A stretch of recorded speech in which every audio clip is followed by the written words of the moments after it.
Very good. You see my screen? Yeah. Yes. Super. Okay. So very warm welcome to the Big Data Value PPP webinar or online session on personal data platforms. My name is Andreas Metzger. I'm representing Paluno, that's the Software Engineering Research Center of the University of Duisburg-Essen.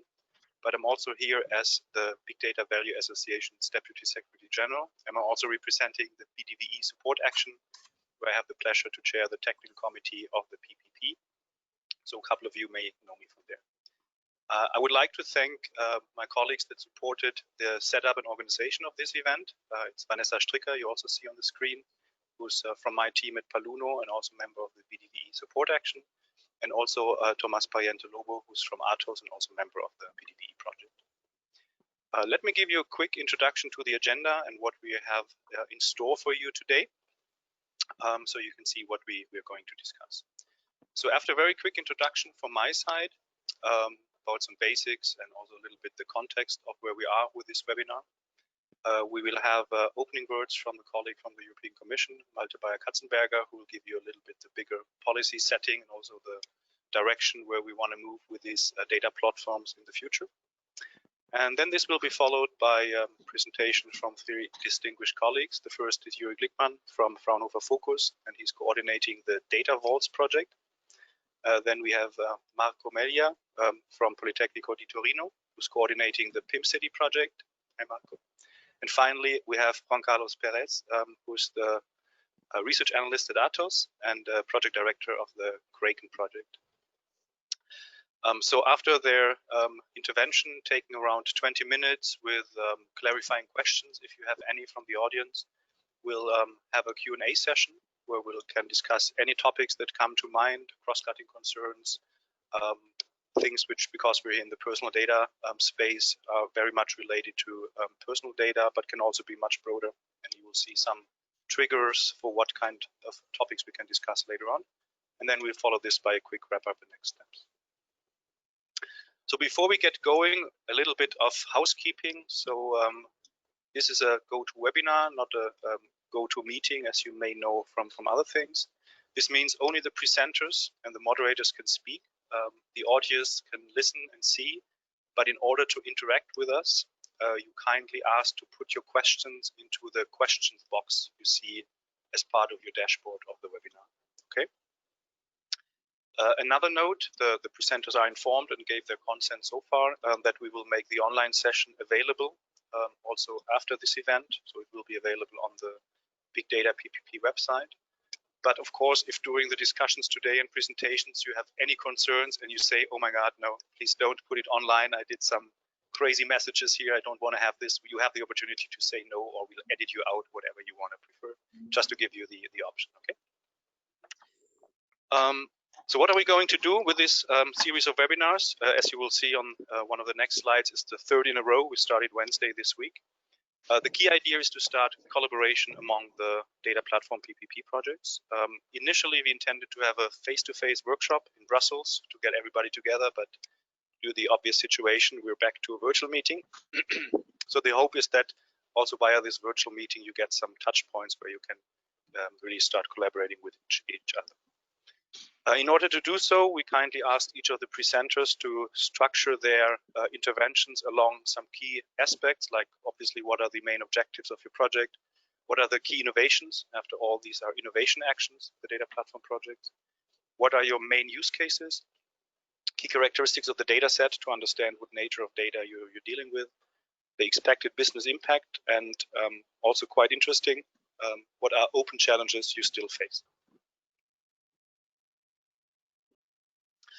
And especially these open challenges could be quite interesting together with the Q&A and discussions we have to lead towards identifying transversal topics which are worth further exploring, either doing direct collaboration or maybe even doing follow-up webinars, which we plan to do involving some experts even from the BDVA and the task forces of the BDVA. Also projects from the existing PPP tranche, which started earlier than this year. So this could all be. And last but not least, of course, here we also want to provide public visibility of the data platform projects. So this is the first kind of event of the PPP where you can get visibility So this should also be a kind of interesting opportunity. This slide shows the current, let's say, tranche of the data platform projects. We clustered them into three more or less obvious dimensions or aspects, depending on what kind of data they deal with. So we have the industrial data platforms, where we saw presentations yesterday. Today we have the personal data platforms, and on Wednesday we had the mixed data platforms involving both industrial and personal data. And as I said before, if you're interested in these previous webinars, they should be available in the coming days, weeks on the PPP website, together with the presentation slides for further information. And with that, I kindly hand over to our colleague from the Commission. Malte, if you want to take it away. No, with pleasure. And this time I have slides. If a host or presenter role to that would be fantastic. No, warm welcome from the European Commission. Just waiting for Vanessa. I think she needs to perform an action to give me presenter rights. Is that right? Yeah, I already handed it over. Did you get it? Not yet. I'm checking. Sorry for that little mode of transfer. Normally, someone might screen change. Here it is. Okay, it's coming. Okay, good. I'm opening the slide deck, and here it runs. Okay, this is me. My name, as you are aware, we're the unit behind the funding instrument, and on behalf of Kimmo Rossi, who is today not able to join, and Ivo Wollman, our head of unit, I would like really to congratulate you first for the success in the bidding phase. I was part of the design of the work program challenge together with Kimmo a few years back. As you know, the front-loading process is quite long, so I'm happy when these things then materialize finally, and you have projects that you can actually refer to, show to people, and say, here's something useful that we're funding. And so I'm really happy to see this coming today. And I will say a few words today, probably why I'm specifically interested in the cluster of today. But first, I maybe want a few words about the strategy for data, which, as you know, came out on the 19th of February this year, and is supported by this gentleman, Thierry Breton, the Commissioner for Industry, Digital, and also for Space and Defense. So quite a large portfolio.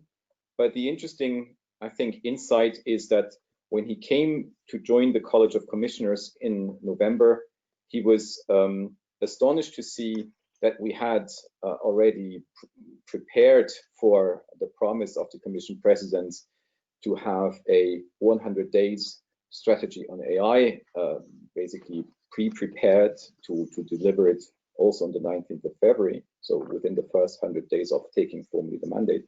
But he said, where is the strategy on data? And the strategy on data had been a bit of a sidekick in the AI discussion, and with all the dimension of the AI discussion in terms of the public concerns that it can raise, the data issue in terms of access to data to make the AI industry also grow in Europe had been a bit marginalized. But with Thierry Breton, this came quickly back. It is true that his perspective on the subject matter, I should be plain and open here, is mainly on the industrial data, which most often will be not really personal, maybe taking the employee situation as a bit of a separate case in between. So he was saying, well, okay, the GAFAs, the big techs, they have conquered our land with consumer-facing data, but maybe we have also a new wave of data that is coming. At the same time, however, the Executive Vice President Vestager is under immense pressure to do something about those platforms. And for me, the subject of today is possibly also a way to get it right on the platform business. We developed the common European data spaces as a magic tool. And I think the platforms that we have seen in all three webinars of this week are the nucleus, or could become the nucleus, of any such data space by providing the technology and maybe also some business practices, some legal arrangements around technologies that can make data sharing much more agile in the European economy, in a way that the data subjects, persons, but also companies, if you want, the data generators, if you want, that they are still trying to control the use of their data. So it's not either you open and everyone taps into your resource as a free object, or you don't share at all, or only in really very small circumstances, or you have to actually buy the other company up to be able to join the data pools, but that we can create independent data pools among companies in a matter compliant with competition law and data protection law and all the rest, and also in a manner that serves everyone's interests. That this is not just a resource that everyone just takes, but that there's also remuneration questions. How am I actually rewarded for chipping in? And now, where are the people in all this? And my study on the personal data spaces starts, I would say, in 2014, when the first papers came about personal data stores, personal data clouds. There was a bit of work at the MIT, there was a bit of work in Canada, and there had been predecessors, as most of you know, since the 1990s. I read up on this a bit later, that the idea of personal information management systems had been around. Technology was not really there, interfaces were clumsy, storage was a problem, and I think on a number of the fronts, we are now getting quite close to make the individual a more active agent. And that's, I think, one of the big messages when we come to the My Data movement a bit later. It's nice to have legal rights in GDPR, that I must be asked sometimes for consent, that I can have a right to deletion, correction, and even maybe a right to data portability. But if these rights are really clumsy and complicated to exercise, I really need a hard push or a hard nudge or a really strong incentive to do so. And that's I think, where the technology has to come in. And we've been observing the open markets for personal data stores. So that is Mico, DigiMe, that is maybe Cozy Cloud in France, that is MyDex, the HAT project, that is Solid and Inrupt, and a few others, Fair and Smart, Schluss. Well, I would say a dozen of those operators who are getting a bit more serious about things and having a near to market product ready. We've been observing those over the years and to just see where they're going. And it's true, it's still a very infant discussion. Why are they useful? I'll actually have to move one screen here. And I've been thinking about this for many, many years. So I think there's 7 good reasons for why what you're doing is actually useful. First, we need a cross-service dashboard. So it's not okay to just Google to say, yeah, well, you can have your privacy setting for the Google services, and then you move over to Amazon and do your privacy settings there, and then go Facebook and go all the rest. You need a cross-service privacy, data privacy dashboard, which also can reduce then the information asymmetries in order to empower the individual and increase agency. We also will need it in the IoT setting, because switching who can use smart metering data, smart car data, will really need switches that work very efficiently, because the data will be in real time or near to real time. This is not about just doing something nice for the consumer. It's because businesses will want to use the data that way, because this is consented, high quality data that has been produced. It's not really happening yet. Well, many of you know that. But I think we're close to getting to the point where companies understand that this is maybe a way to get to consumer data. The static data may be less, but the real-time data for sure, because these are really hard to get otherwise. And the Corona Datenspende app in Germany that tries to get your Fitbit data is probably one example already. Then you have I think the key point for me about personal data spaces vis-a-vis other things is that you can actually integrate inside the store. And you can have apps running that correlate data from different sources, which is hard to do currently without a middle function of a data wallet in between. But I know there's a point of discussion in the community whether that's useful. I think it is. It's my personal preference. It's not the commission position. 5th point, such services can actually bridge the interoperability gap. They can actually offer the service of data normalization. A lot of people discover, yeah, but data come in the wrong formats. But this could be a service. Just a question, is anyone willing to pay for that? I think it is.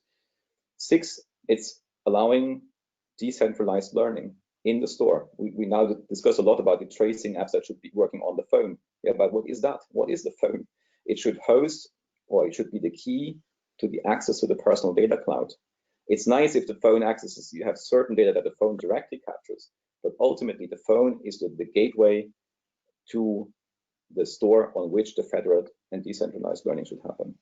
And 7th point, with this, companies could perfectly outsource the storage problem, because no one really wants to actually host personal data these days, because it's potentially toxic material.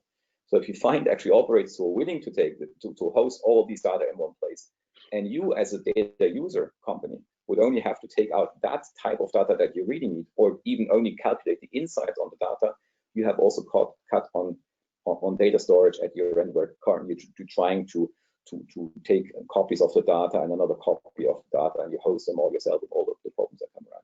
So I think these are my top seven reasons why personal data stores are good. I don't have much time, I know that. Here are some elements of the EU data strategy. We spoke about technical enablers. We want to work a bit on data portability rights in the second phase under the European Data Act, probably enhancing the right that you find in Article 20 GDPR for dedicated services, because GDPR is not open for revision at this time, at least to what I know from inside the house. So we have to work on top of GDPR. We have maybe to find justification for enhancing it for specific applications. The platform-related discussions take place in another unit of the Commission. It's crystallized around the Digital Services Act, which has a lot of issues combined, illegal content included. And this is not an easy discussion for the colleagues, because a lot of platform issues are being clustered in this Digital Service Act package. But the decision is that they are competent to tackle platform-related problems with respect to data portability. So we may take on ourselves data portability issues which come more from the physical side, so wearables, smart home, and we also try to influence the car discussion. We have spoken a bit about the common European data spaces. I just want to show a really not even improved compared to Wednesday picture of this. So you see health, manufacturing, agriculture, finance, mobility, environment, and energy, which are examples of potential sectors in which data spaces would make sense. In the box, you see what the data spaces should actually be composed of. And the personal data, this is why this slide is important, and still I can't work it out for the iPad. So the icon hints a bit the word spaces. The personal data spaces for me are one space per person, and not one space as a subspace in each of the sectors. Because as I said, it's the cross-sector integration around me as an object which makes it so more interesting. And the same data about me may be relevant in any of these spaces. So my preference is, but we'll see how this goes, that we at some point get to a situation where each individual has at least one or two data spaces which capture most of his or her digital life. And these then are being used in any of the sectoral data spaces where individuals actually interact. Some of them obviously don't, I mean, unless you're a farmer, but you are in health, you're in finance, and you are in mobility, maybe in energy. So we need to construct it such that there's an interplay between individual-centric data spaces and the arrangements within a sector. I go to my last slide. I want you or invite you to get engaged with two communities. I start with the lower one because I have the Commission-funded Next Generation Internet Initiative, which is a cluster of actions also under Horizon 2020 and under the Future program to renovate the internet, make it more human-centric. And I invite you to go, because of the short time, to the website. Just saying one thing, the construction of the Next Generation Internet Initiative for the funding side is through cascading grants. So you will find very little in the work programs and in the participant portal, but you find a lot and even accessible small grants for very precise tasks in the different so-called projects that the NGI initiative funds as an intermediary of dispensing the money. And I want to draw particular attention to the project DAPSI, D-A-P-S-I, which is a data portability project funded under the NGI initiative, which is a very recent one. And each of these projects, which are actually more like interfaces to get to money, has its own calendar for grants. So it's a bit complicated. You need to follow maybe several of them. They have a thematic focus, but go to ngi.eu, see which projects are maybe interesting for this project work, but maybe also for other things that you're doing. And here you would find also related funding to a much smaller scale, 100,000K, 100K and similar. And then the second community, which I think you are maybe already following or you could follow, is the My Data community, which is nothing to do with the European Commission, which is something that grew out from a Finnish initiative it has basically an activist space for SME startups that are on personal data management and on self-sovereign identity. The two communities are a bit converging here. And they have a declaration. They have also a Slack channel where you can get really very, very agilely involved.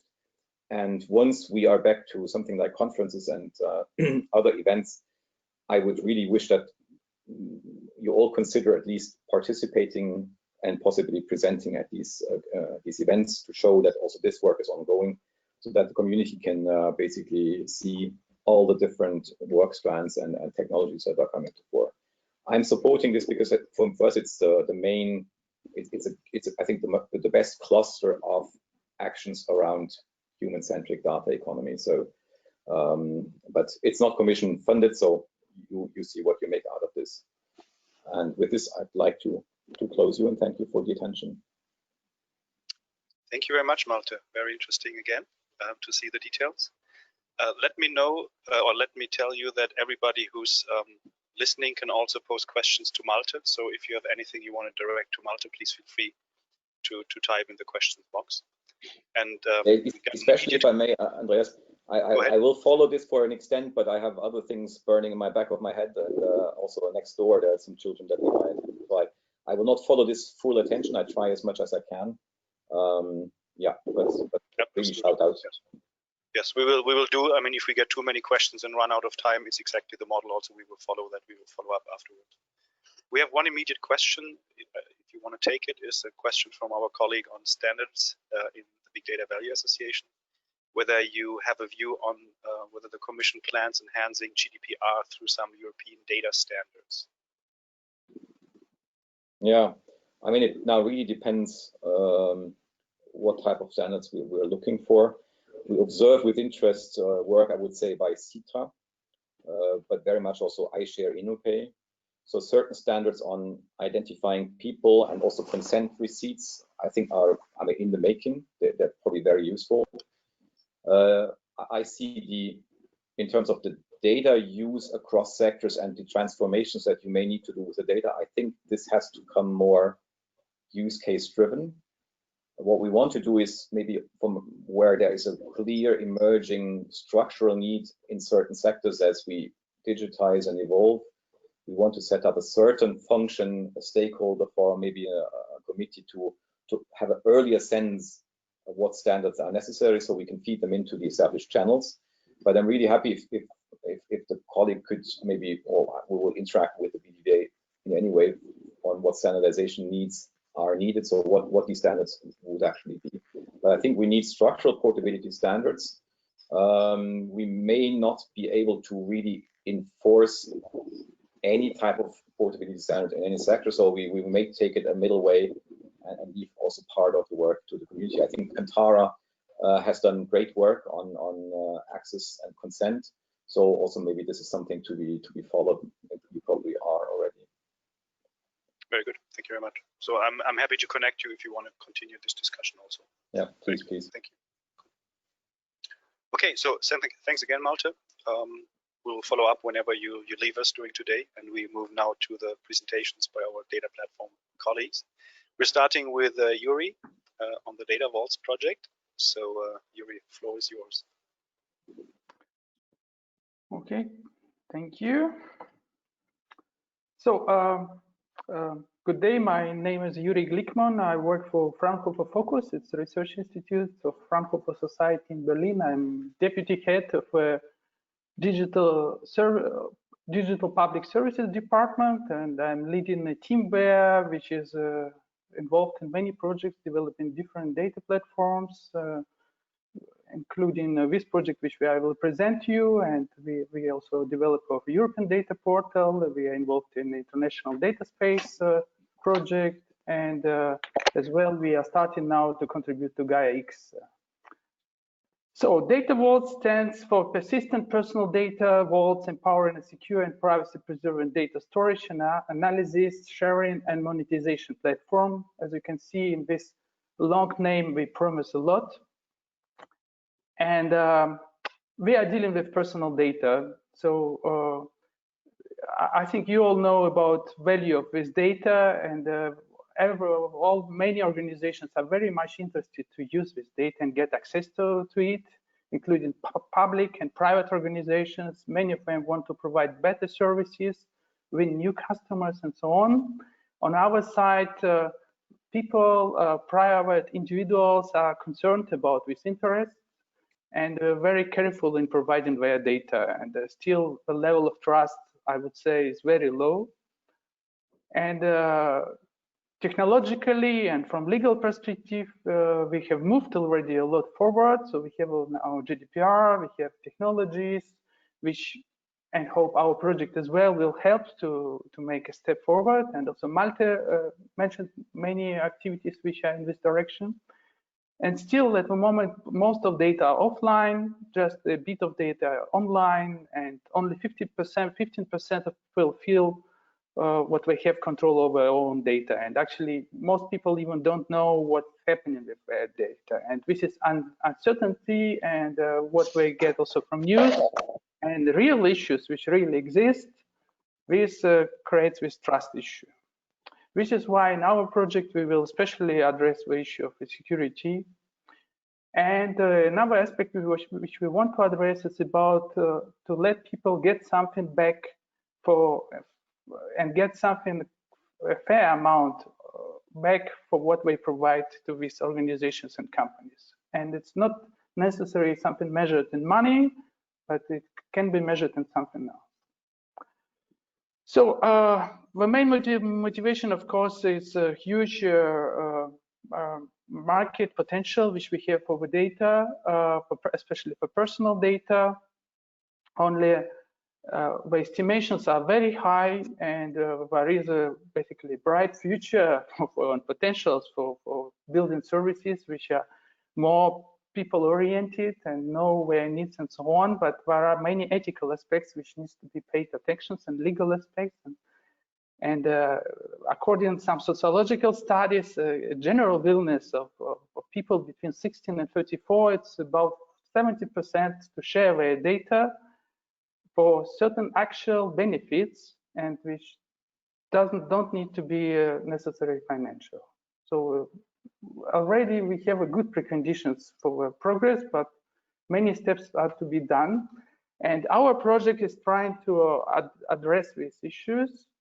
We are a big project with 17 partners from 9 countries, which started just in January. So at the moment, we have more open questions than answers, and we see a lot of challenges, which I will mention in the presentation.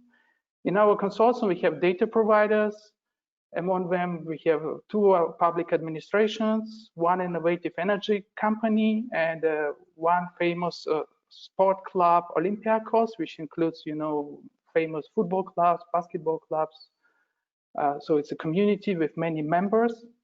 We have data management and sharing experts, Fraunhofer, Technalia, Ubitech, Infineon, and Majoli. We have security and privacy experts from Danish Technical University, Infineon, Essential, ETA, and we have data analytics experts from Suite 5, Atos, and Artificials. So we are very interesting consortium with experts for all topics which we need. And what we want to do, we want to address these challenges. We want to let the data owners to decide what, how much, and in which manner they would like to share their data, guarantee private persons doing that with privacy and security of their data, and give them a fair share of the value which is generated from their data. It's a very challenging, of course, goals which we are addressing, but this is what we are planning to do. And what at the end we will deliver? We will deliver a framework and a platform where data will be collected in its center. So, and platform will be controlled by individuals, and it will preserve secure, trusted, and privacy-preserving mechanism, allowing individuals to take this ownership and control to whom, under which conditions, and for how long they share this data, and get a certain compensation for this data. So we will introduce certain compensation schemes, which will from which individual data providers will benefit. So what we want to enable is collaboration between individuals and the organizations which were interested in their data. And we want to turn the personal data value chain into multi-sided and multi-tier ecosystem governed by smart contracts to safeguard data ownership, privacy, and usage. This is what we want. So we're bringing together data providers and data requesters. In our case, in our demonstrators, we have different type of data requesters. We have commercial companies, we have public administrations which want to get more actual, more updated data from the citizens in order to provide better services. And we have also kind of sport clubs, or in our case, Olympiacos, which wants to support their members and provide better quality of services to them. And on our side, to win potential customers for the sport club itself. So here's on this slide, we present our basic DataVaults workflow. As you can see, it includes all necessary, as we think, steps required to create this value chain. So it's about extracting personal data, collecting them, encrypting and accessing policy, and setting access policy, storing data, sharing data. It's on the individual side, and we will enable organization to search for data, request data, propose contract, access and analyze. And there are many these bullet points which you can see in these boxes. These will be supported by the technologies which we will provide. So as you can see, it's a lot with what we are going to deliver. So the project started just in January, so we don't have solution yet, but we already see a lot of challenges. And it was clear from a previous slide that there are many challenges. So, and we grouped them in 3 groups, which I will present here. So first one is about personal data sharing IPRs. First question, how to ensure that data owners remain always in control of their data? How to handle and enforce data sharing contracts instead of traditional bilateral agreements? How to do it practically and simple for the involved parties? How to guarantee privacy of individuals? How to evaluate data and derivatives? How to convince individuals to use DataVaults? Our system can be very advanced from technological point of view, but because of its high complexity and maybe high security, no individual will be interested to share any data for, I don't know, 5 cents or 10 cents or even for 100 euros if it's too complicated. So nobody will use it at the end. So such solution addressing the general people should be very convenient for them and very simple in use. So other challenges are security, trust, and locality of operations challenges. How can security and trust be guaranteed in each end? So security plays a very important role in our project. What kind of operations are based on premise or on cloud execution? So which data should be stored on the side of a user, or should we store some data in the cloud? So these are different questions. What kind of infrastructure need individuals to have? If we will use like complex security infrastructure which needs to be installed locally by the user, nobody will buy such a box for storing data or for encrypting data. It should be something very handy for the users. So we think we should not invest in such infrastructure located in private houses or something like that. How to integrate existing data apps to DataVaults? Because there are already many other initiatives, and we don't want to be isolated, something new coming to the market. And another important challenge is about common reference model and insightful data analytics. Apart from sharing data, we want to provide also possibility to do some data analysis and sharing data analytics results. So how to holistically describe personal data in order to be shared and found, how to infuse GDPR, IPR, and sharing modalities in data model, and what kind of algorithms are actually needed for the stakeholders. because we are going to predefine certain algorithms which could be interesting for potential consumers to give them insights without giving the plain data. But what kind of algorithms shall we give? So what are we going to share? So we are going to share data, so basically plain data or maybe in anonymized form, and it should be controlled by the user, by the data provider, which is private person.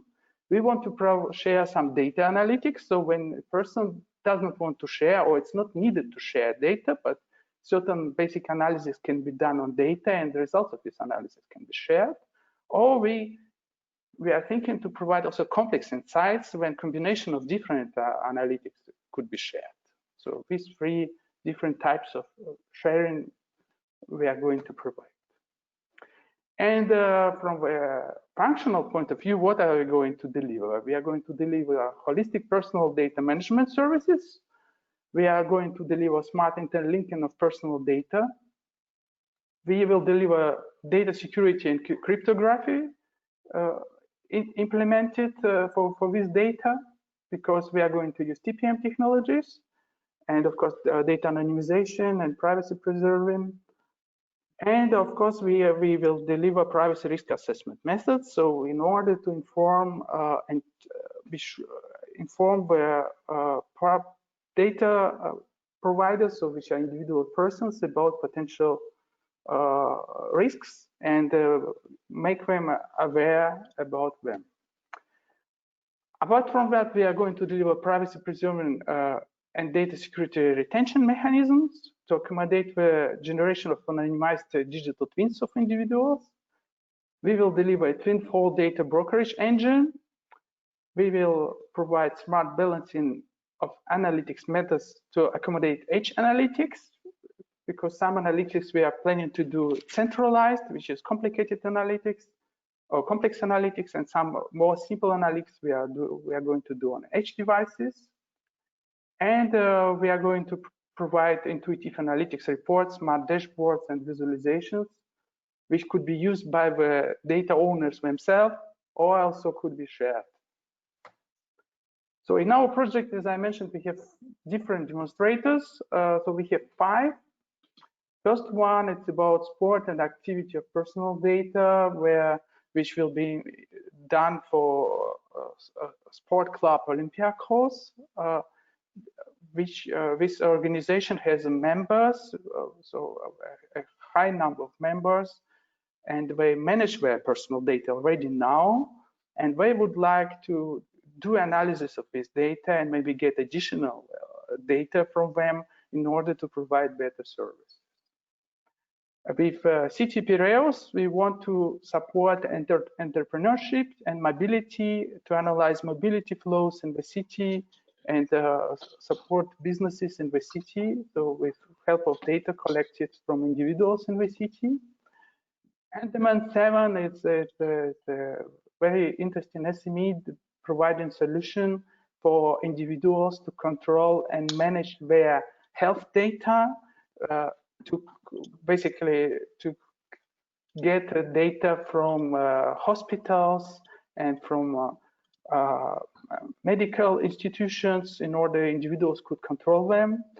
And with our project, the idea is the users of their solution will be able to share this data in anonymized form if they wish for the research studies of our purposes with third-party organizations.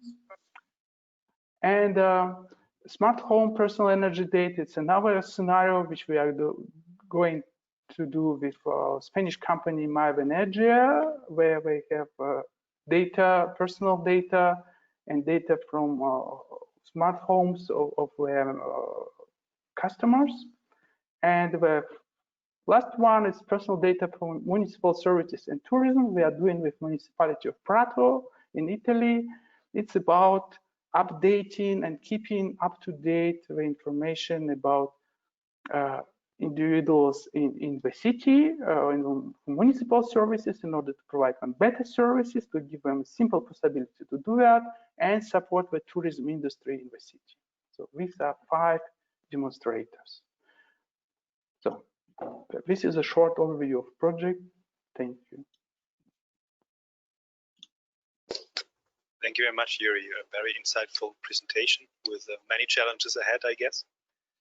We have one clarification question from the audience, and the question is related. What do you mean by extracting personal data? So do you extract it, let's say, actively, or is there more like a voluntary way how people can contribute the data to the platform or via the platform? Yeah, so we want to enable them to share their data. For that, we are going to provide solutions which will help to collect this data, which we are not collecting at the moment, maybe. So, like, for example, they have data in their smartphones about their location. It's an example, maybe not for our demonstrator, but it's just abstract scenario. And it's for individual person, a normal citizen, it's impossible basically to get this data and share with someone, even if actually it's data about me and it's actually personal data, I cannot share it. And we will provide several such tools, or let's say we will make a special connectors and technical solution to extract such data, which in print actually belongs to people, but they are not controlling it.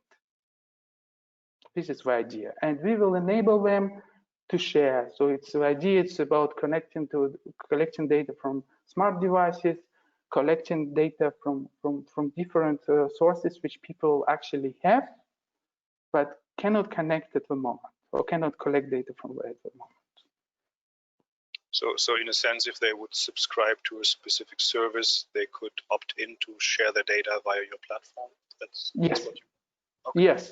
Yes. This idea, and they will be able. For example, many people they have weather stations, or there are many initiatives about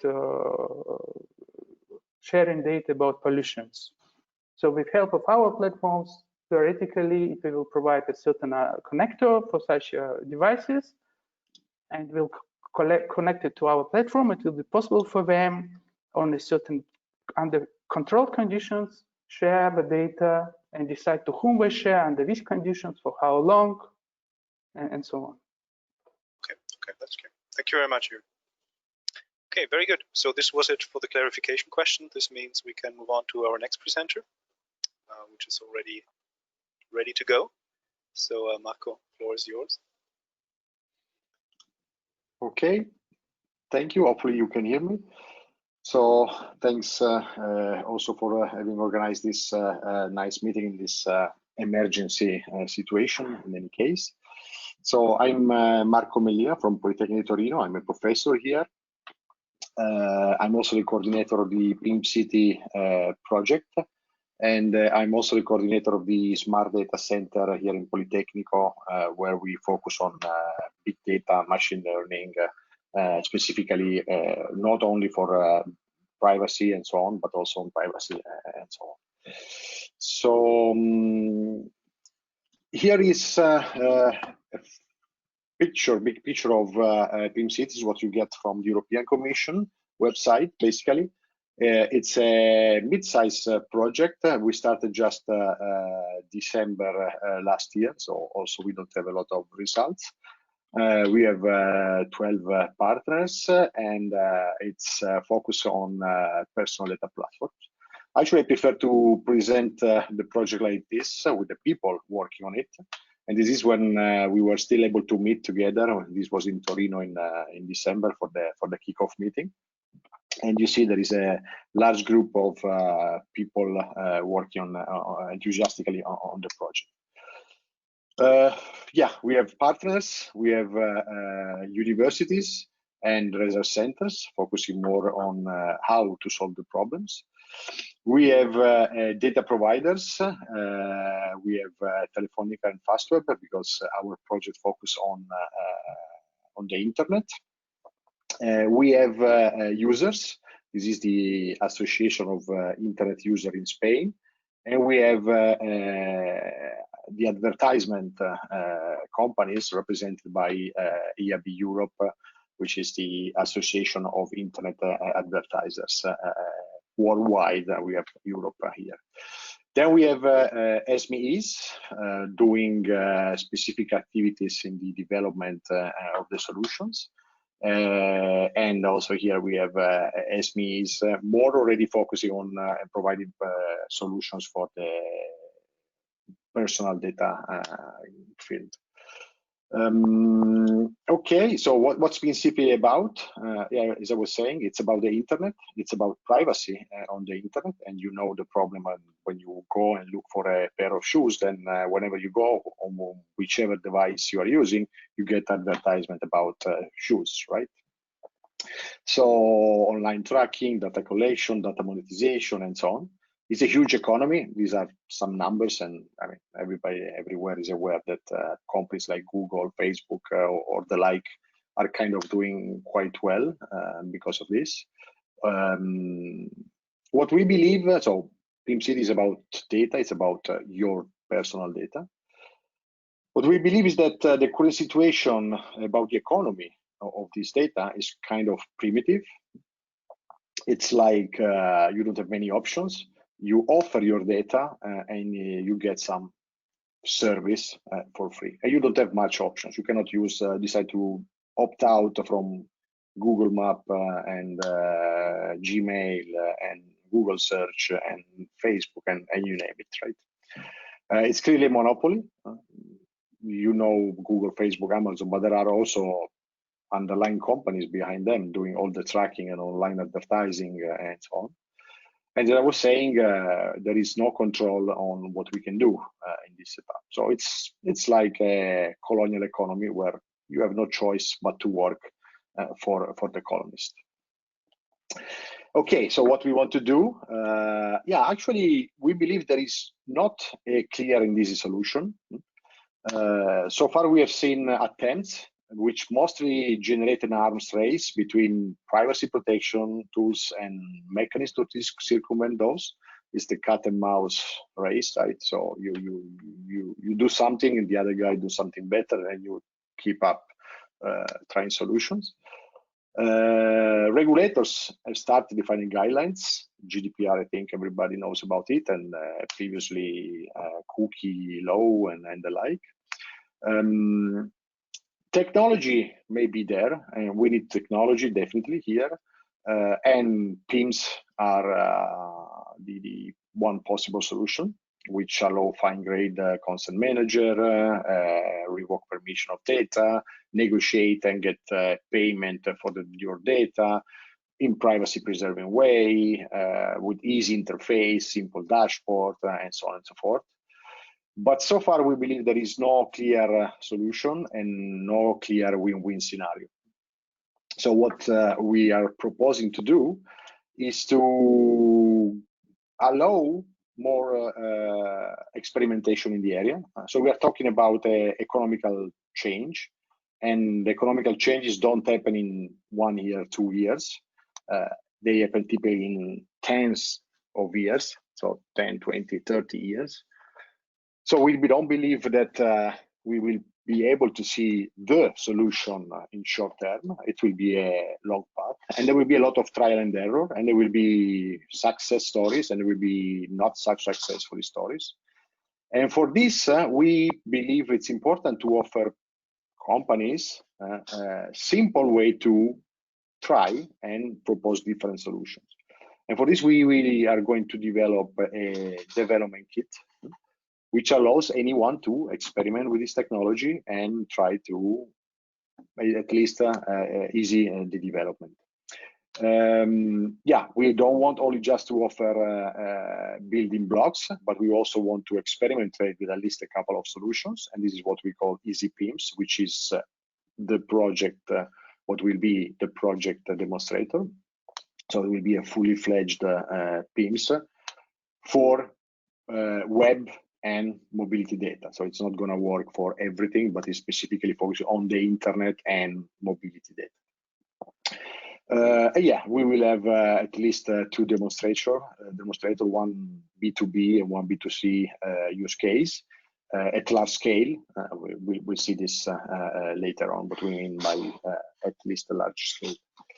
Yeah, so these are some icons that we go through. So this is the big picture. At the bottom, we have the development kit, which building blocks that you can pick and compose to make other components. In this our case, it's easy PIMS. And then this will allow you to offer services to whoever, from the end user to the PIMS company, data buyers, stakeholders, regulators, and so on and so forth. So let's just quickly go through the PDK, just to give you an idea. So this is the blocks that we're working on in the project as development kit, as I was saying. The idea is to offer you building blocks, generic piece of software that can simplify the development and testing of possible PIMS. So we have elements that allow better privacy, so the improving security and privacy. We have the personal data safe, where your data will be safely stored. You have personal metrics, where you can run your analytics on your data. You have a consent manager, so you know what data you want to expose, to whom, and for which price, and so on.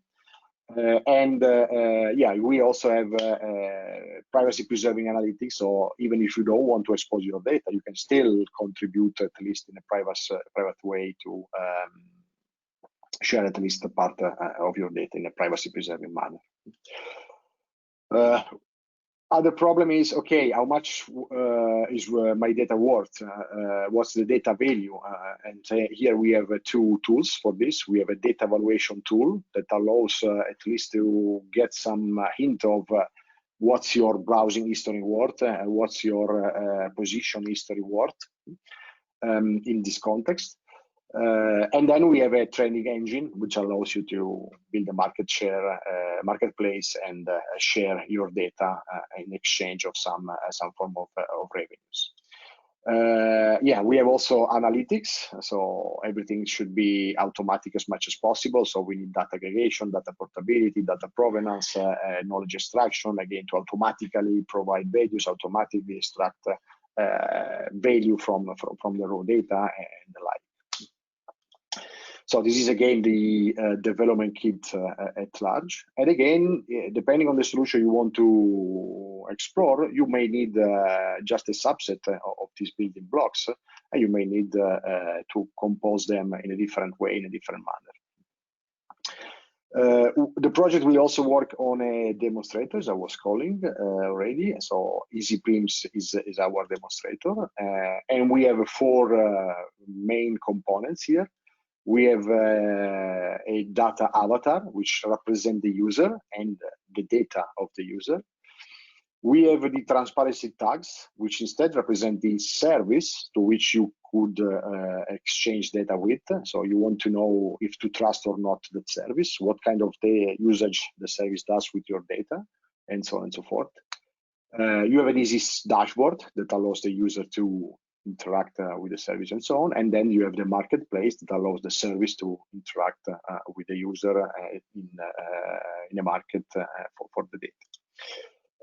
Yeah, here I pretty much said already this. So this is an example of what is your personal data avatar. So this is your data. I'm Bob, I'm 34, I'm male, I'm a doctor, I'm divorced. These are my interests, automatically extracted, for instance, from your browsing history. And you have the consent manager, which was one of the building block. And you say, okay, I'm okay to share my name. I'm not okay to share my gender. I'm not okay to share my medical information or whatever. And we have this personal data avatar. The services you face on the internet may access only the information you are willing to share with them. Transparency tag, as I was saying, you have 3 companies here. You have information about what they do, where do they store data, what kind of business they do, and you can decide whether to trust or not giving them part of your data. So this is like a nutrition label for food. So in front is written spaghetti barilla, on the back is written all the details about calories, about from when it is being built, when it's going to expire, and the like. So you get more information, detailed information of on the product you're buying, and this is the same concept here for web services at large. Okay, then you need a dashboard, and I'm not going to give you a lot of details here. So it should be as usual, simple and intuitive. This is meant not for the geek, but for the regular user in the internet. And you need in the back end a marketplace where demand and offer can meet and trade data in exchange of some form of compensation. So again, this is a summary of what each block will do, and this will be a demonstrator. And for this, we actually have 3 demonstrators that we are willing to build.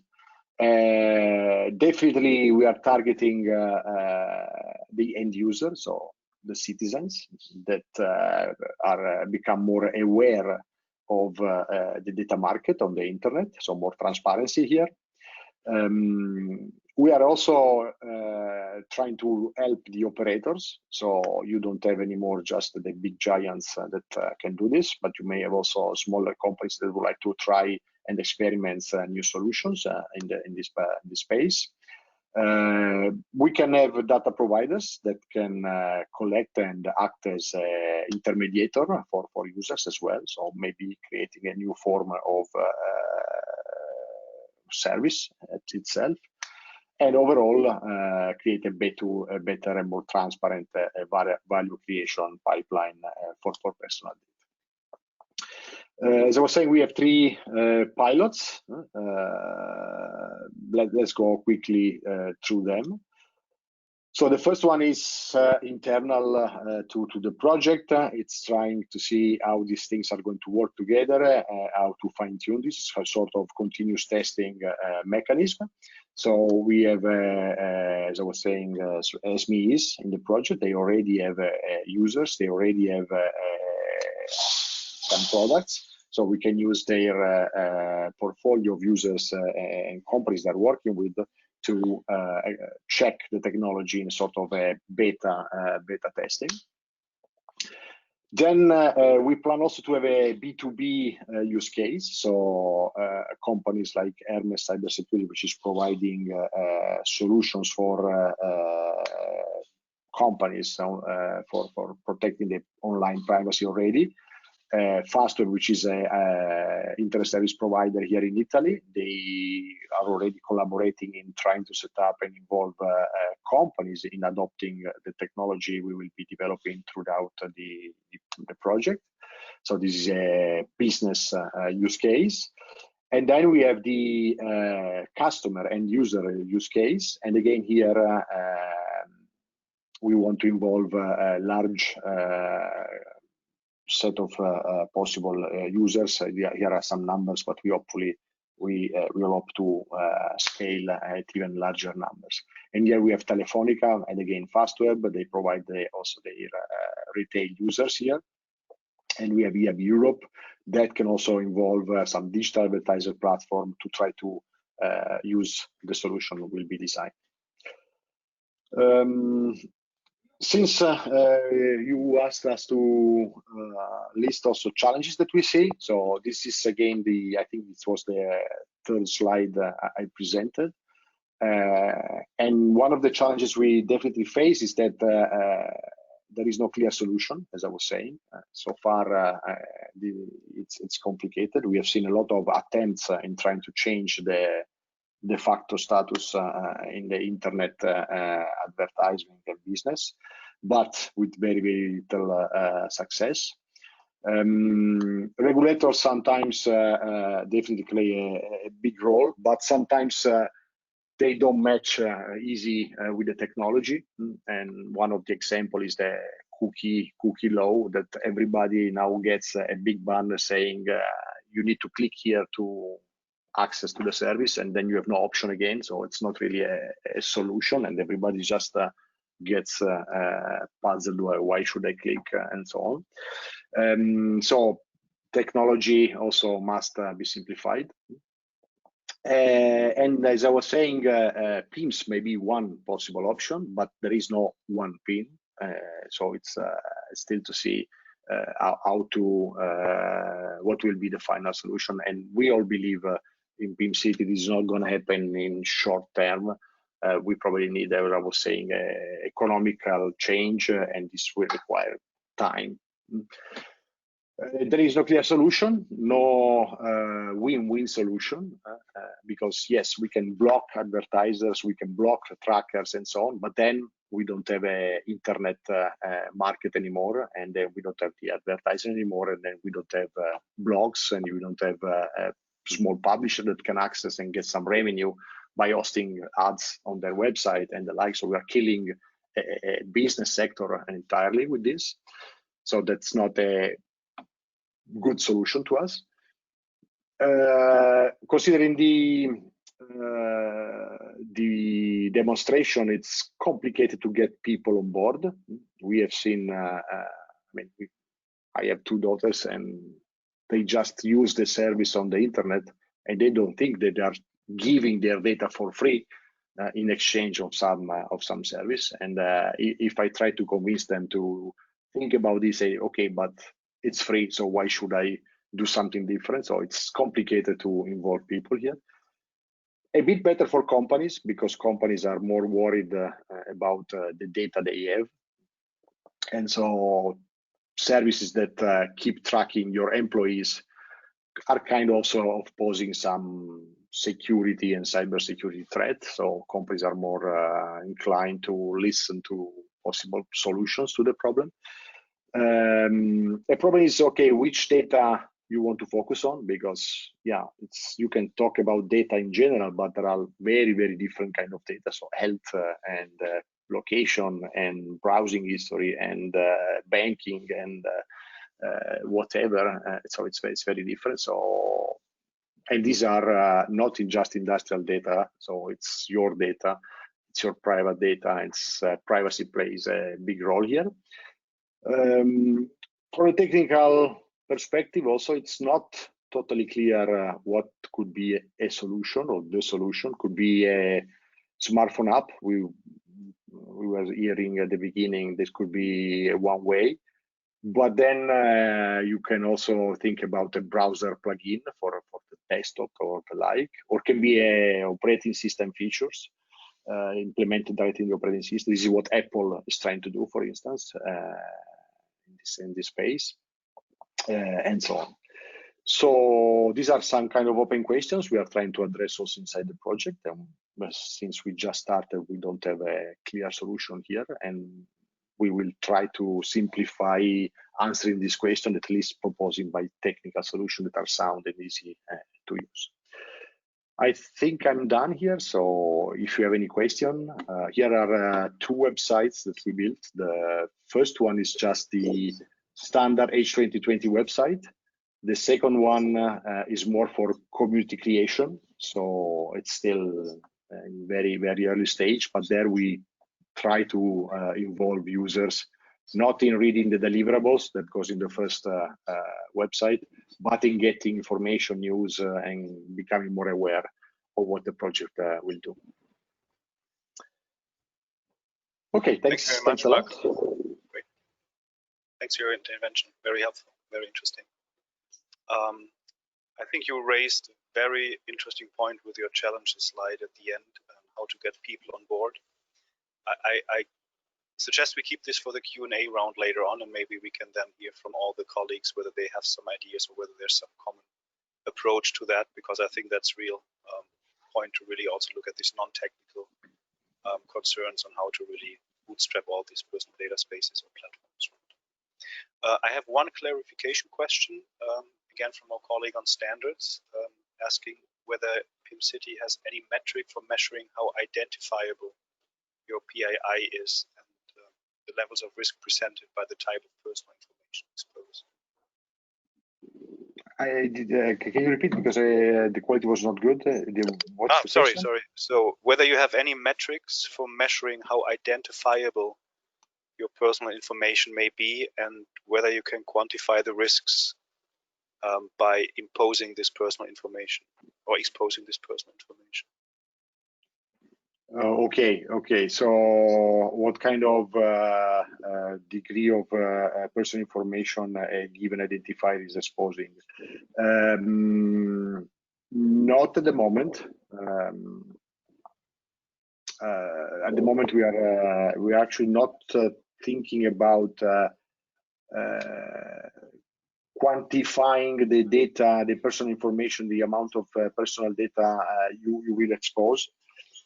So the data avatar, the user avatar will kind of expose also the raw data and not trying to quantify what's the danger in exposing that data.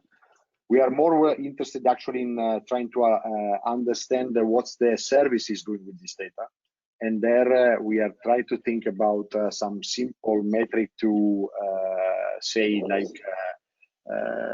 energy consumption class A, B, C, these kind of simple things, so that the user can finally take a informed decision whether to share the data to this company or not, use the service offered by this company or not, in a more transparent way. So for the services, we are thinking about this. For the evaluation of the level of personal data or information that is disclosed by personal identifiers, we don't have anything like this in the project at the moment, at least. Okay, fair enough. Thank you very much, Marco. You're welcome. Okay, and with that, we move to Juan as our last but not least presenter, introducing the KRAKEN project and its ambitions. Juan, the floor is yours. Okay, while wait for receiving the message. So you should be able. Okay.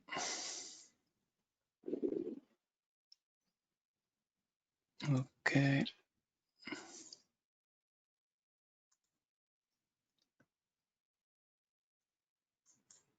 Okay, I think you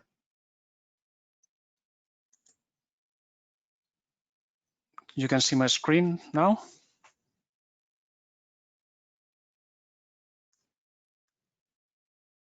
Could you see my screen now? Yes, all good. Yes. Thumbs up. Okay, good. Okay, okay. Thank you.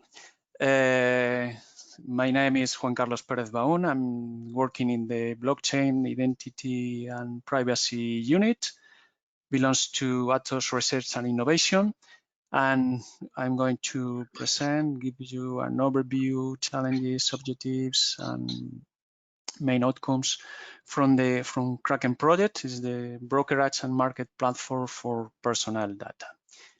Well, the KRAKEN project is funded by the Horizon 2020 Research and Innovation Program, and the duration is 36 months. And we started in December last year, and the kickoff meeting was in the Atos premises in Madrid, the 3rd and 4th of December.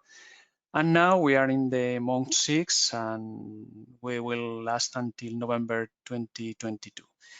The fund is about 5 million euros, okay? And there are 10 partners involved in this project from 6 countries.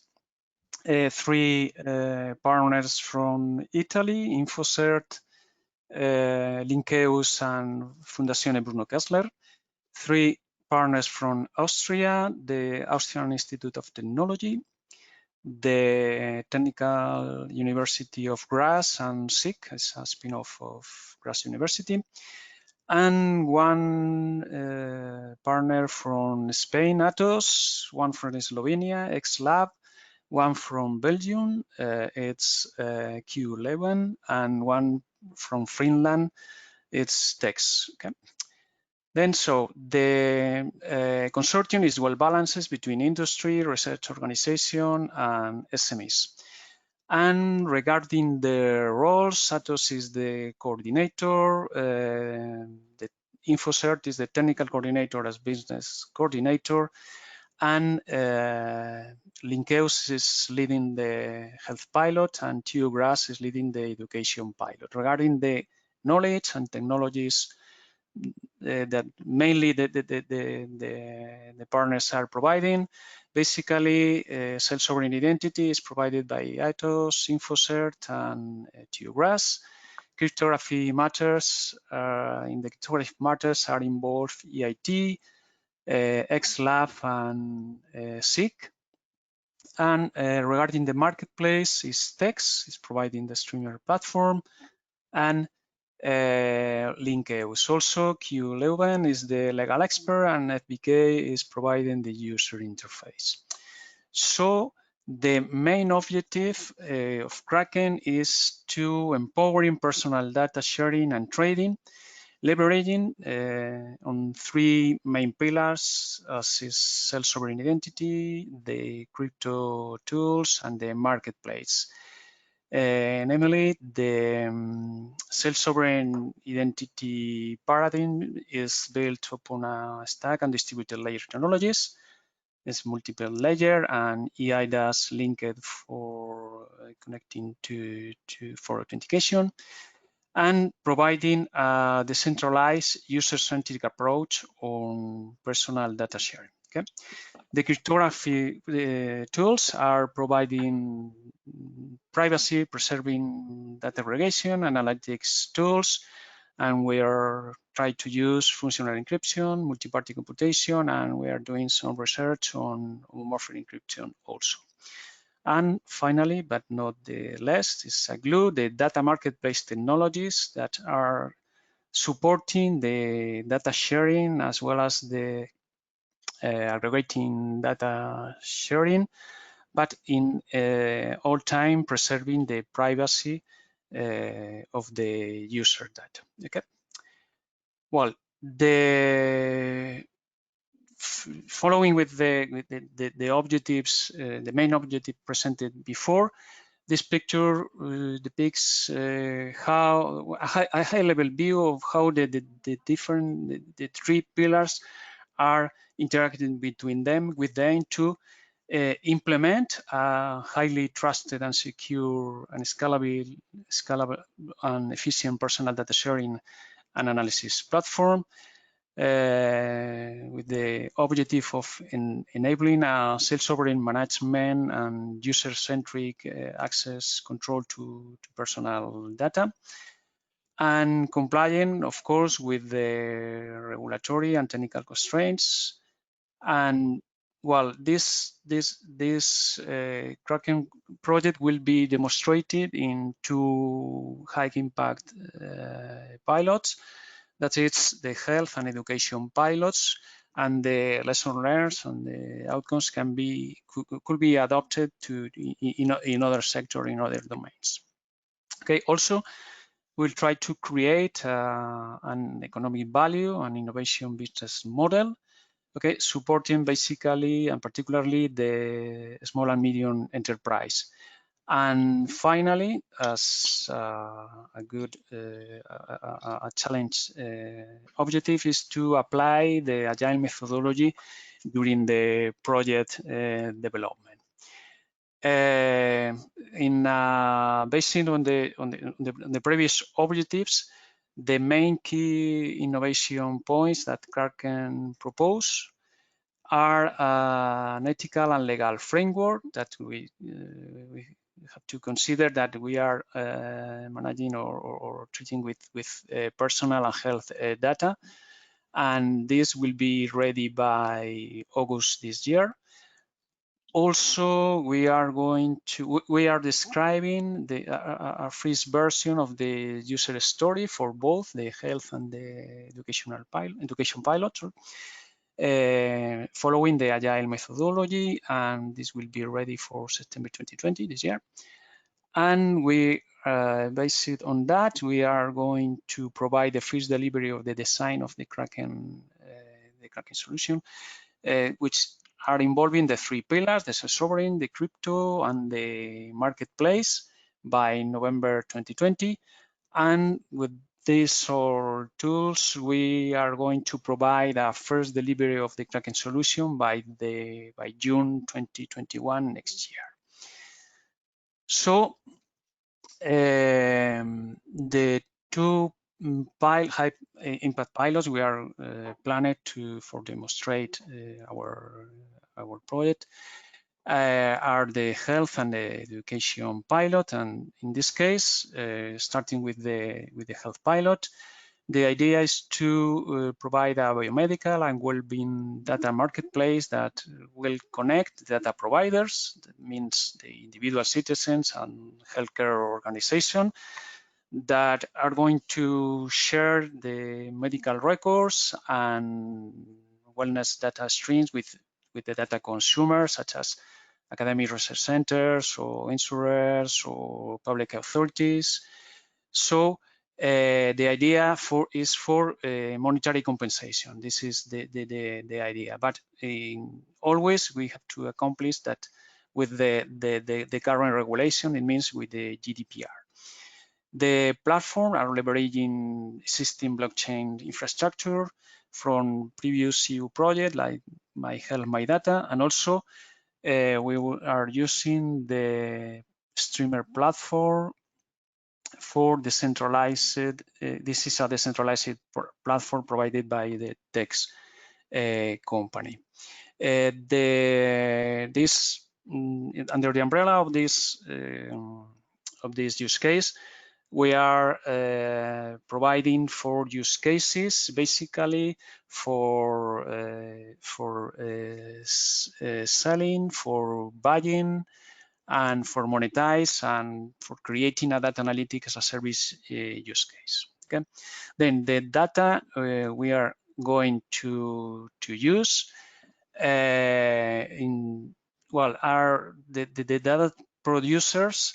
Let's say the individuals or hospitals, data unions will share the health data records, or even the data from mobile apps or wearable devices, such as heart rate or physical activities.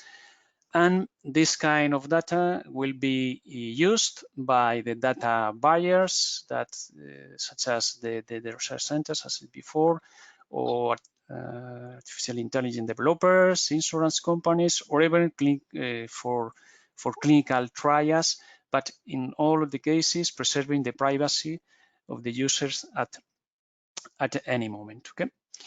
So regarding the education pilot, the marketplace will connect students that will act as data providers, which can share their grades or certification or courses with the data consumers.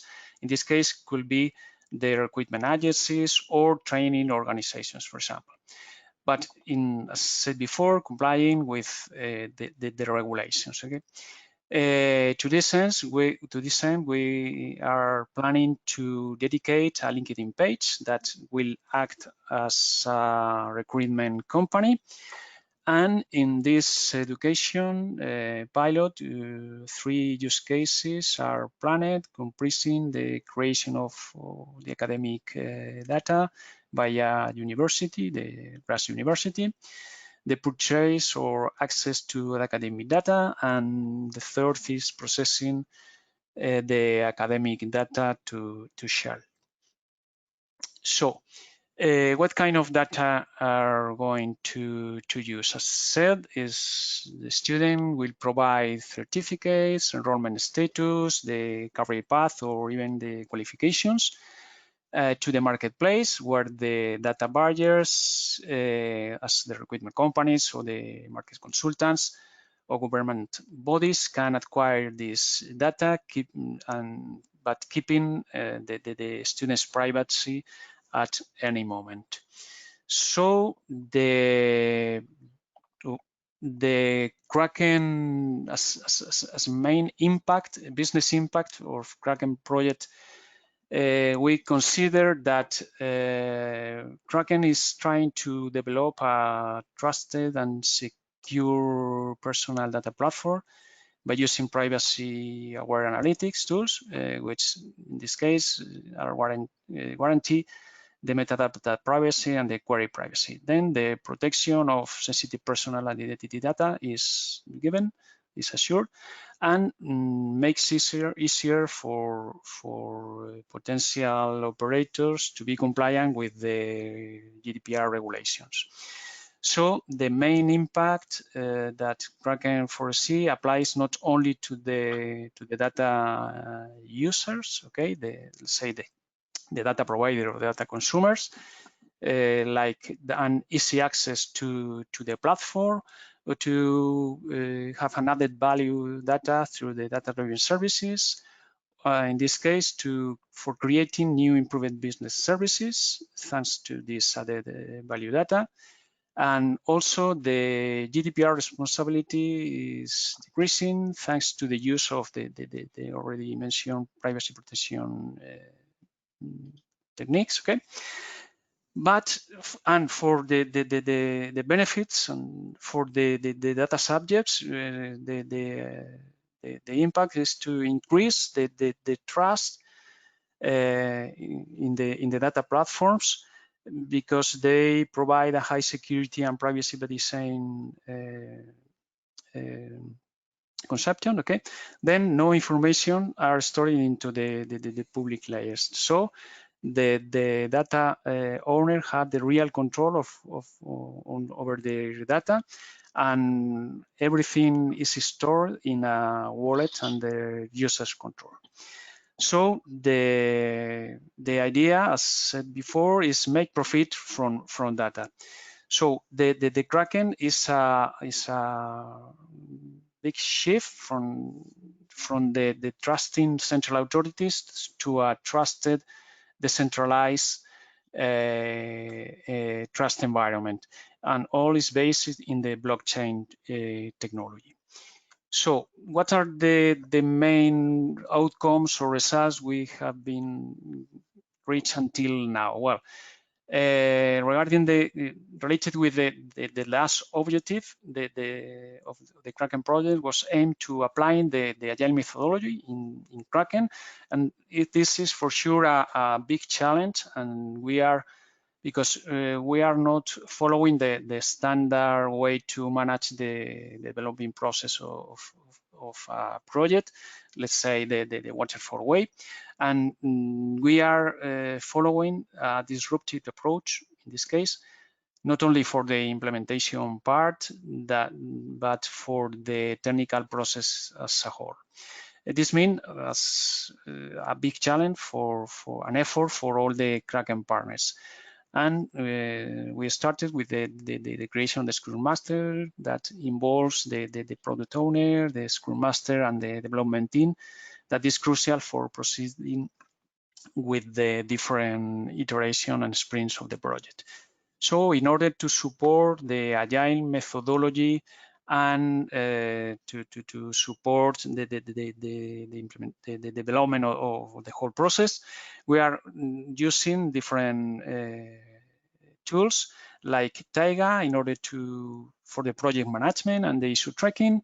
We also are using tools for communication and collaborative work as Slack and Mural for working in real time at the same time in a collaborative way between partners.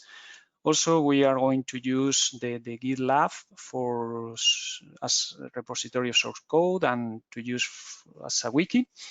And related with the continuous integration, continuous deployment, we will use Jenkins, and for quality assurance, SonarQube, and finally for repository of artifacts that we are going to use during the project, the Nexus tool.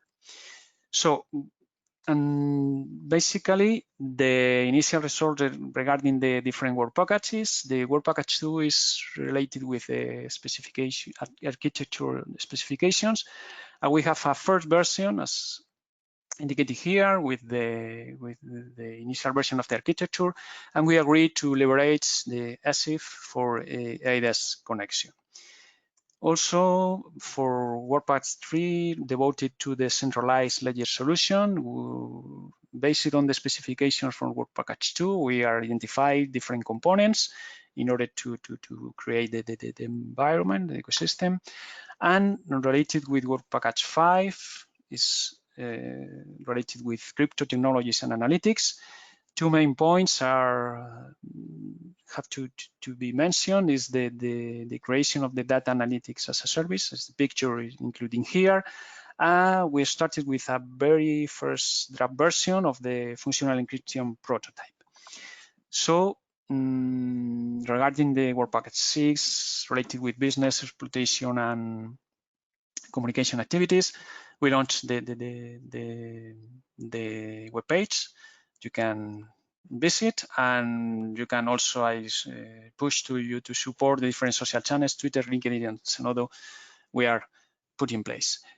And one thing we have to highlight at this moment is we are starting the process of liaison with the European Self-Sovereign Entity Framework, that this is one of the use cases and part of the European blockchain service infrastructure. So the idea is to use this CIF infrastructure in order for EID authentication, okay? And a source of trusted identity and to create trusted verified credentials and contribute. The idea is to contribute to this initiative with a collaborative development. So in order to finalize my presentation, the challenge we are facing during the development of the KRAKEN project are put in here. Basically, we see at the beginning of this project that there was a lack of trusted and secure platforms and also privacy-aware analytics methods for securing when sharing personal data and proprietary data. So one of the main challenges to address is to secure the data access and secure the data sharing when we're talking about cloud-based systems. Also to return the control of the personal data to the data subjects and also the use after that. Okay. Also ensure the data platforms fulfill with the legislation, and related with this, how the GDPR can be applied in the context of the healthcare domain. And additionally, the challenge is to implement data privacy protection methods. Okay. And well, if we are going to generate this kind of methods, we have to balance between privacy and the utility, okay? Because the idea is to create an economic impact and an increased value from personal data in order to contribute to the economic value of data. So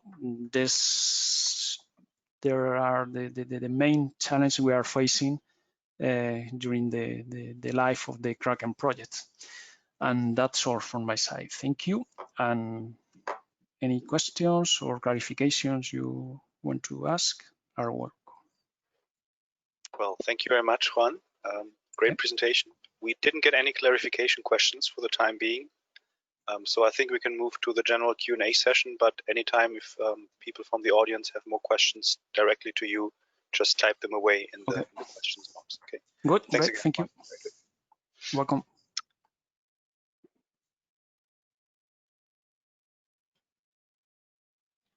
Okay, in order to facilitate a little bit the Q&A session, what you should see now is a little list of categories for potential questions you may ask related to the data platforms. We had this for all the sessions so far. But I have been able to collect some more general points during the discussions previously, which were not necessarily clarification questions. So one of the first point, I think this could be quite interesting because we're part of the bigger PPP ecosystem. This was raised by Rico Leppanen from the European Commission, that of course there were predecessors to your projects who touched on similar challenges and topics, specifically projects like SODA, Scalable Oblivious Data Analytics, or Special, Scalable Policy-Aware Linked Data Architecture for Privacy.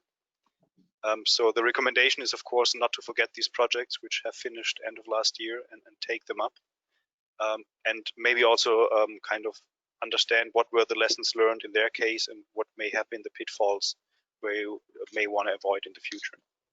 Of course, if anybody of you, Yury, Marco, Juan, already have some thing to say about these projects or some connections and relationships, feel free to voice now and elaborate a little bit more.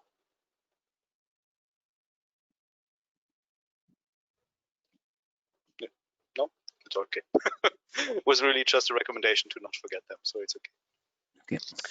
But what I really wanted to discuss, and I think Marco, you really started this point, and I also received a couple of questions during these presentations on exactly the point of how can you make sure you get people use these platforms, really get them on board, right? I mean, we have the typical by force model. Whenever you have a smartphone, it's basically by default that you surrender your data. The question is how you can really incentivize people to really get on board the platform, which can range from paying them something or offering something else or alternative. So maybe we can do a quick roundtable of some ideas on how this may be feasible, and maybe also some, let's say, pointers whether you think there should also be a little bit more EC regulation recommendations in order to make this possible, in order not to give the people the simplest way of, oh, I anyways have the device from a US company, so just leave my data there. Maybe a little bit regulate the thing. Maybe Yury, you want to start? You're nodding the whole time. Oh, you're still on mute, I think. Sorry. Okay. In general, I think it's a common problem for any project, for all our pre-projects, and but in general for any research project, because when you want to engage external people in your project, it's always a challenge. It doesn't matter what are you researching; that's always a challenge. And I think the two keys to this issue are: it should be simple for them to participate, and they need to get something for that. It should be interesting for them. Why social platforms are so popular? Because it's easy to participate for people. They have very convenient service. It's easy for them to give this data away. They even sometimes don't know even what they are giving the data away. So it's extremely easy and simple. And on our side, we're getting something for that. We're receiving services which is attractive to them, which they like. So in our case, we need to do something similar, but just additionally, we need to highlight what we give them more control and where we can implement their rights, basically. This should be our special kind of thing. But at the same time, it should be still very simple to use. If it will be too complicated, nobody will use it.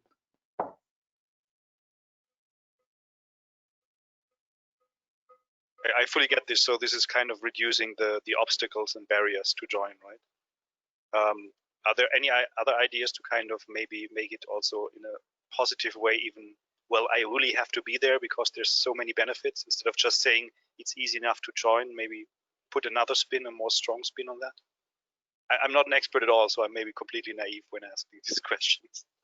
Well, from the perspective of KRAKEN, if I can jump in the conversation, the idea is to in order to be more at the platform, or the sharing platform can be attractive, is to provide a very trusted and very secure platform where the user can see that the rights are protected and the data are protected and the user privacy is preserving. Okay, and also, of course, not only this, is to the user can make money with their data. Then they are willing to share their data. They can feel that something is doing, and their data, their own data, can have some economic value. If not, with all of these components, the trusted, the privacy, the security, and the monetization, the real monetization, because we are in our case through smart contracts to provide and to distribute money when the buyers buy their data. So the idea is a very agile and very transparent way to distribute the money the buyer are paying for the data. I can maybe come in here. I've been trying to follow a little bit. I think it needs to make sense for the data users. So the data users, which are the companies who want personal data, they want it maybe differently. And there's loads of companies in the consumer-facing markets who are struggling to get rich insights about what consumers really like and what they want. It starts with the banks who are become very open. I think the CEO of BBVA even published in the Financial Times an opinion piece a few months back to say, we are really struggling. We are ready to offer data-driven services for our own sake, but also to offer services that the consumer has not yet seen. But without being sure that I can get to the Facebook activity of that person in some sort of way, it's going to be very difficult. So the trigger for me will ultimately come from companies who will then trigger the consumer to take action. I'm very skeptical that it's possible for any of us to build something that is competing with the convenience or the utility of the mega platforms. I mean, we see sometimes we had seen visitors who came with the ideas on monetization platforms that they go to the consumer. You can have a better deal with Google, and if you use this app, it's kind of a smarter version of an ad blocker. Don't use ad blockers. Use my tool, and I'll whatever you get the cookie sent, they will trigger my app, and it says, watch it, Google is now wanting your data, and click here to get a better deal. I'm not sure this can really upend the world. So my take is that the problems we can solve is the data flow from very monopolistic situations. I mean, Facebook is only what we see today. The connected car of tomorrow is a very monopolistic situation. You will not buy two different cars and switch them according to whatever you feel about your data use. You're going to have that car for 10 years, and you will be bound by the terms and conditions of the car manufacturer in terms of the data takeout. And that binds a lot of downstream players who can't go to Mercedes and say, hey, I want to also approach Mr. Metzger and give him a better service. Mercedes may say, it's speculative, we see this only, say, go away. And then Mr. Metzger comes along and says, yeah, but I have a right to data portability. And then say, aha, okay, now let's negotiate, because it's not trivial on a technical point of view. And it's also not trivial on a legal point of view, because there may be conflicting rights on that data set. So there's quite some work on conflicting rights of others in Article 20 to be done. And I have no even hint where anyone is researching on this, how to settle competing claims on the same type of data asset. But this is really a problem. And the household use of a car is the most trivial problem that you probably can solve on this. The people tagged on your Facebook photos are much more complicated. So would they consent also that you share your imagery with someone for analytics, psychology tests, and all that kind of thing? Very, very tricky. But I think for the monopolistic situations where there's rivalry in the data collection, because only one can really access or collect your data, you only have this one dishwasher, and you only have this one voice assistant. There needs to be a tool that can allow you to approach you to get access to this data, trigger the portability request, and then organize the data flow.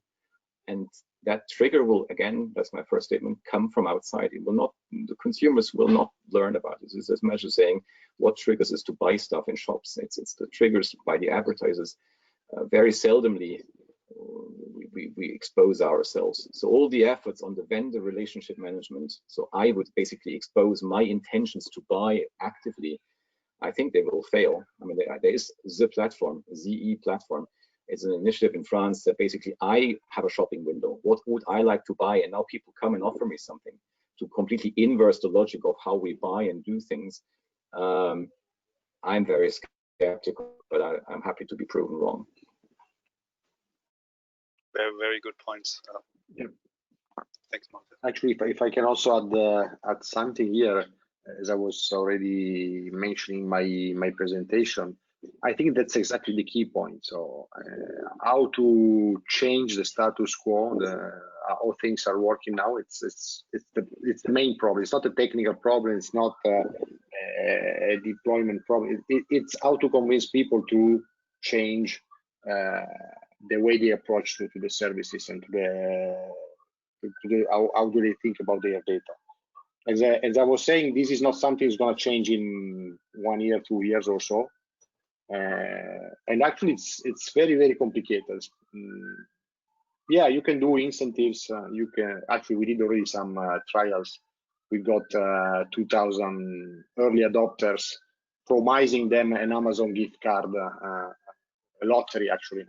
One Amazon gift card every 100 of them. Yeah, it's working. It gives you thousands of early adopters, but doesn't scale to billions, right? And scaling to billions is the main problem. And you need to convince my mom to not use the phone, not use Google, not use the map, not use all the services. And she, why? They are working, they help me. Why? I cannot do this. So, and actually, we think it's not. I have a Facebook page. I'm using Google, so I'm a happy user as well. I'm not one of those geeks that disconnect to the internet because I'm worried of being tracked and whatever. I think it's fair, and it will be an economical change at some point, may be triggered or not. As Malte was saying, we are living in a monopolist setup as of now. Maybe at some point, as it happened with telco 20 years ago, there will be someone thinking about breaking down these big giants. Not from European Commission, because we are definitely not in a best situation here. All these big companies are not in Europe. We are followers at best. So that's the whole key point. That's why in PIMCITY we are not providing the solution. We are providing building blocks to try and build different solutions, and maybe someone will figure out how to do it. Maybe for some sectors it will work. For others it will be more complicated. Very, very nice insights. So I didn't receive any additional questions at the moment. So I suggest we leave it with this very clear challenges for Europe ahead and how we can really make this happen, from technology to real adoption and incentivizing people to really use, let's say, European privacy technology. I had a very nice comment from a colleague from SAP, also from the BDV project. He said, maybe we should think about moving from HTTPS to HTTP, P standing for privacy. So some very simple model to go there. So I like this very much. Very picturesque. Okay, with that, let me conclude a little bit what would be the next steps. We will make available these webinars, the one today, the one from the other 2 days, on the PPP website. Give us a couple of days or weeks to really edit them and make them available with additional information like your slides. We will also work on a very brief summary of the outcomes of these workshops in order to facilitate the next round of seminars. We will get in touch with you, I guess, for also following things up and maybe having then some more dedicated webinars also around some emerging topics. For example, on the first day, we discussed a quite interesting topic, which was federation, how you can bring together various data platforms. On the second day, we looked more a little bit, because it was industrial data, also on the value chain and where the value is made and how is valorized. And I think today we really also addressed the topic of adoption and really make people use the platform. So I think there's many interesting topics ahead where you can really find some way to collaborate again. And with that, let me thank you very much for joining. Let me thank Malte, representing the Commission, for his great intervention to set the scene. Let me thank you three guys, Yury, Marco, and Juan, for presenting the insights of your projects. It was great to have up to 60 participants during our webinar. So thanks to all the participants. Thanks for people asking the questions. And I'm looking forward to see you in the near future, either virtual or physical. So it was really great to have these sessions with you, and all the best. Bye, everybody. Thank you. Thank you. Thank you. Bye. To see you in Bye. person soon. Ciao, bye-bye. Bye.